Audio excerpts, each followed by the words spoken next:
Welcome back to Stop Movie Recaps. Today we're recapping The Beekeeper, an action thriller from 2024 starring Jason Statham.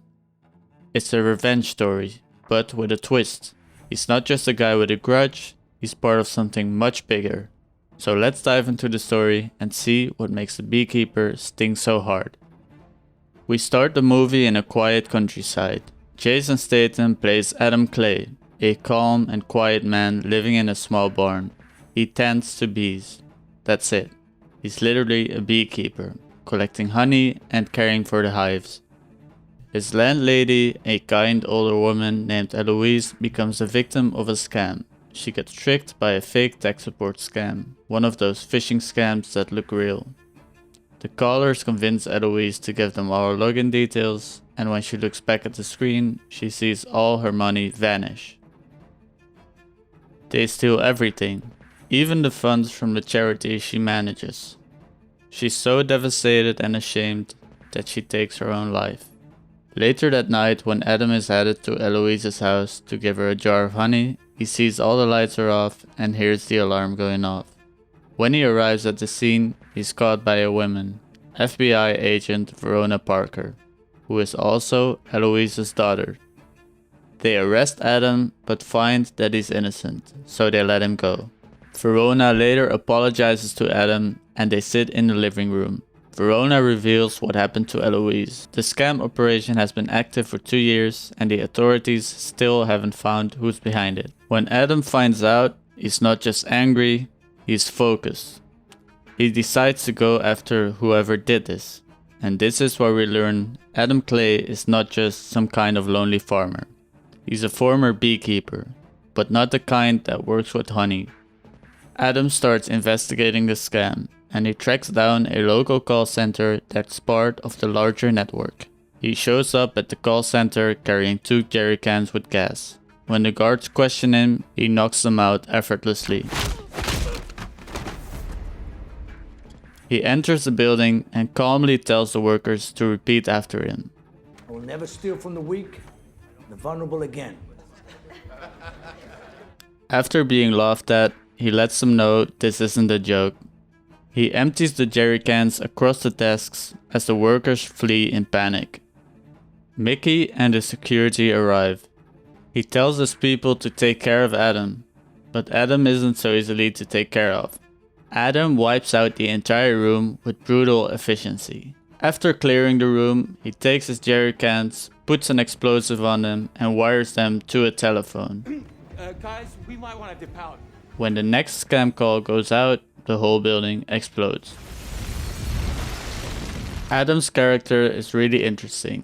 He barely talks, but he just acts like a machine, but with a purpose.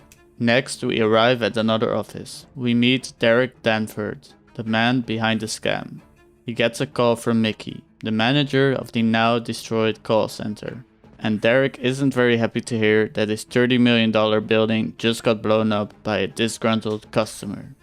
Derek asks Wallace, his head of security who was former director of the CIA, if he can get intel, but he's told it's above his pay grade. When that doesn't work, he tasks Mickey to look at the last closed deals to find Adam's name, and get together a crew to get rid of him. Mickey and his crew arrive at the farmland. They see Adam and proceed to follow him to his barn. Arrived at the barn, of course, one by one, each of them gets taken out. Bar Mickey. His fingers don't survive though.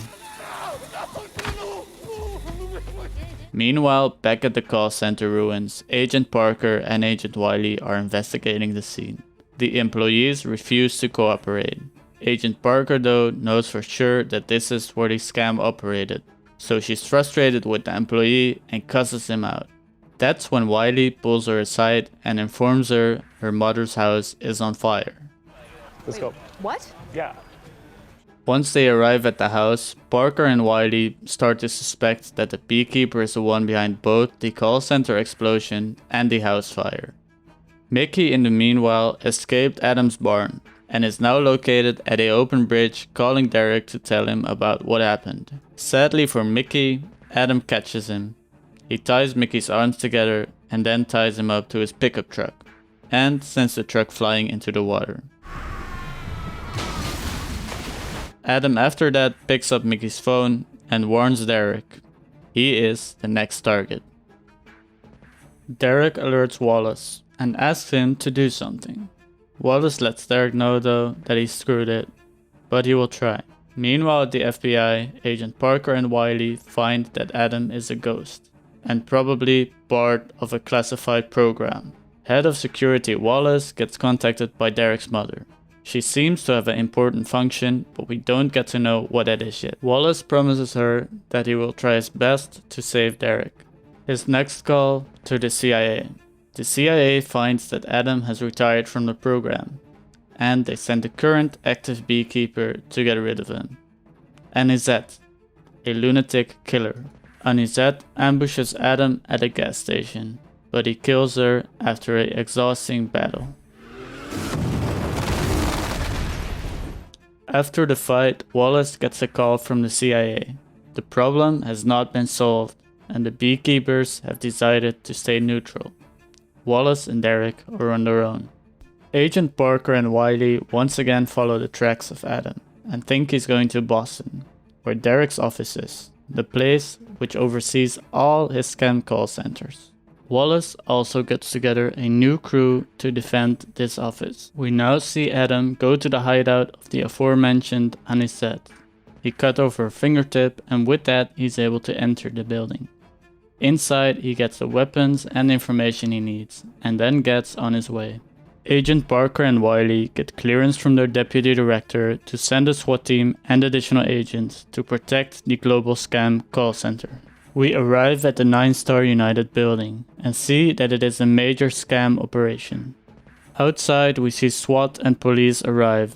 Wallace's crew stops the SWAT team from entering all the way inside. They have higher clearance than the SWAT team, and they will take care of it. Adam arrives at the building and makes a swift entrance past the SWAT team outside. Derek doesn't allow Wallace and his crew to interfere with the scam operation and makes them set up outside. Bad choice, seeing how Adam has already infiltrated the room. Wallace and his team ambush Adam, but while being shot at, he is able to escape. Adam deals with the crew and their leader, and then returns to the global scam call center manager, Rico. After being tortured with the stapler, Rico reveals who is the boss behind the operation. I told you they were untouchable. Nobody's untouchable. Clay once again gets ambushed by Agent Parker and the SWAT team, but he escapes. This is where Agent Parker and Wiley learn that the boss behind the operation is the son of Jessica Danford, the current president of the United States. Wallace tells Derek to accompany his mother at their coastal mansion, to make it harder for Adam to reach them.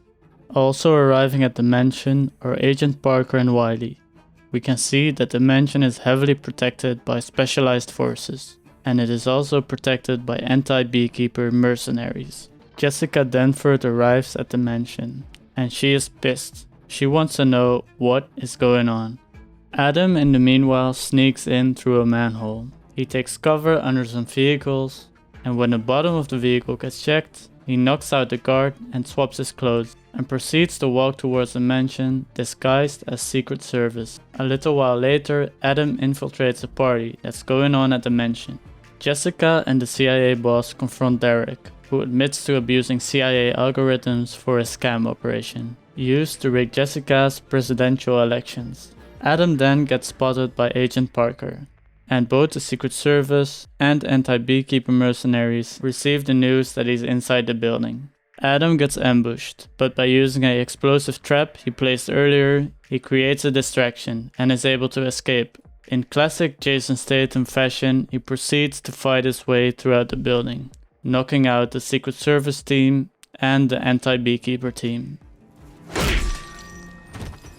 Adam finally breaks into the room with Derek and the president, and so do Agent Wiley and Parker. Derek, who is now holding his mom hostage, prepares to shoot her, but Adam is faster and shoots him in the head. Adam escapes and Agent Parker holds him at gunpoint, but ultimately decides to let him go. In classic fashion, Adam digs up some buried diving gear, puts it on, and vanishes into the sea.